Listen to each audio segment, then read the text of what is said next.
Hi, welcome back to MyAndyBuck.com. In the last video I showed you all how to do goals and how to do proper goal setting. I also mentioned that tasks resulted in goals that result in projects performed.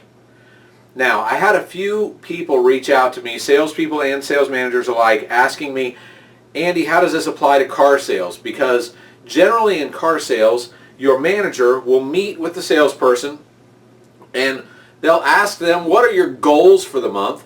And one of the goals that every salesperson has is, I'm going to sell X amount of cars. So if the salesperson says, I'm going to sell 20 cars, boss, the sales manager says, great, tries to hold them accountable throughout the month, and if they end up around 12 or 13, nothing's really done about it. They say, why didn't you get there? Maybe. If you review them the next month, why didn't you get to 20? Well, you know, I was off this week, or the weather was bad, or we just didn't have any traffic. Whatever the explanation is, it's just an explanation. It's really an excuse, and everything goes on, and we really don't know what connects to that. Well, I would argue that salespeople really don't have any control over how many cars they actually sell. A salesperson could sell 20 cars. However, if the deal goes down in finance because the credit isn't there or we couldn't get them financed, that can affect that, where the salesperson did sell the car, salesperson did their job, we just couldn't get the car delivered. Also, you might run into a situation where the salesperson sells the car, the person wants the car, but the sales manager doesn't take the deal. Is that the salesperson's fault? Not really. They can't control that. They can't control some things in that. So I would say set your goals for your salespeople in something that they can control. But if you must focus on vehicles sold or delivered in this case, then you need to start looking at this as vehicles sold is a project. And in order to achieve the project results, which is 20 units sold, you have to set goals so that you can achieve that project, and then you have to have tasks that can help you achieve those goals that will achieve the project outcome that you want of selling 20 cars. So what I'm going to do here is I'm going to show you how to set that up and to set it right. There are a couple of things that you're going to need before you start with goal setting on a monthly basis for salespeople. Number one, you're going to need to know their closing percentage. Say, why is that important? Well, because without the closing percentage, you don't know how well your salesperson is closing. So do they have a 50% close percentage? Do they have a 30%? What do they need help with? This percentage here is something you should know anyway, so you know how to teach them and how to train them and what they need help with. So if their closing percentage is very high, one of two things is happening. Either they're not taking very many clients, but they're selling them all, or they're not logging them into the CRM and they're selling them all, or they're taking a lot of clients and they're very good at closing. So a few things that you would know would be able to tell you about the closing percentage, but you need to know your salesperson's closing percentage, and you can get that out of the CRM. I recommend you use a 90-day rolling closing percentage for any salesperson. The other thing you need to take into consideration is phone calls.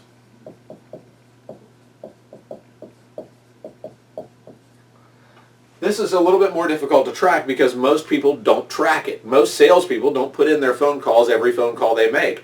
However, it's a really important statistic that every salesperson should know. What is your phone call to appointment ratio? How many phone calls do you have to make in order to land one appointment?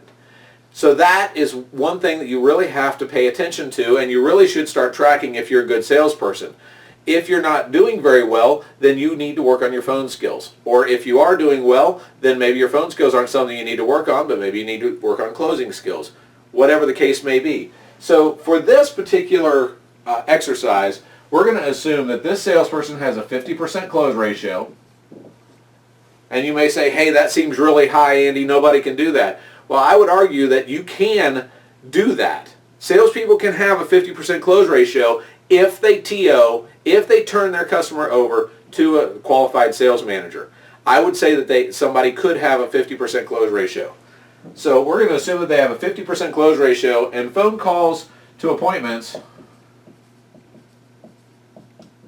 we're going to assume that they have a 10% phone call to appointment. So they sell one out of every 2. And here they do 1 out of 10. Okay, so these are our assumptions that we're going to make. So, what I was saying before, you have this project of selling 20 cars. So, in this project, you have to set your goals. So, if you know that you sell 1 out of every 2 people that you talk with, then that means that in order to sell 20 units, you need to have a goal. So here's a goal. Get 40 people written up.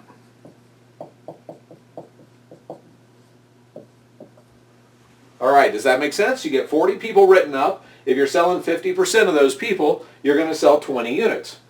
Okay? So one of the goals is you need to have 40 people written up.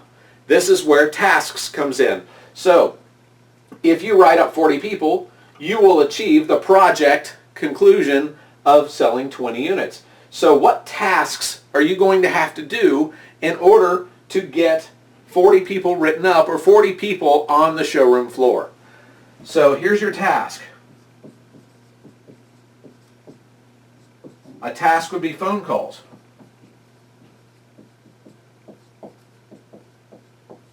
Okay, so if I am a salesperson and I am making phone calls and I am landing an appointment 1 out of every 10, so, and I want to get 40 people on the showroom floor, so I need to get 40 appointments in the month.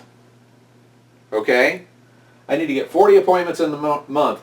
Now your average salesperson works about 22 days in a month, roughly. Depends on whether you're open on Sundays and if you work 6 days a week, but generally about 22 days are worked.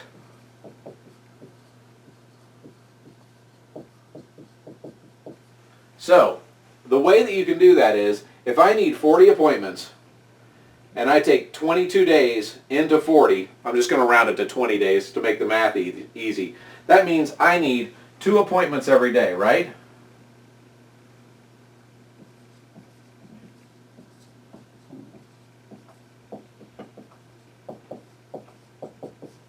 All right, so I need 2 appointments a day in order to get 40 people written up so that I can sell 50% of them, which is 1 out of 2, which should equate to 20 units. Okay? Are you getting me here? This is where it gets really exciting. Because as a salesperson, we look at it and say, oh my goodness, I could never, 20 units. Oh, here we go, 0 to 0. It's day 1. How many cars am I going to sell today? Okay, so I wake up in the morning, I say, every day I'm going to sell a car. Well, you know, the reality is that's a tough thing to do, because if you haven't done anything to set up selling a car that day, you're expecting somebody to wander in on the showroom that says, I got to buy a car today. And so this is where you can make your own destiny. This is where you can achieve your projects and your goals. So if we need to set 2 appointments a day, and if out of every 10 phone calls we make, we land an appointment, then that's pretty easy. I need to make 20 phone calls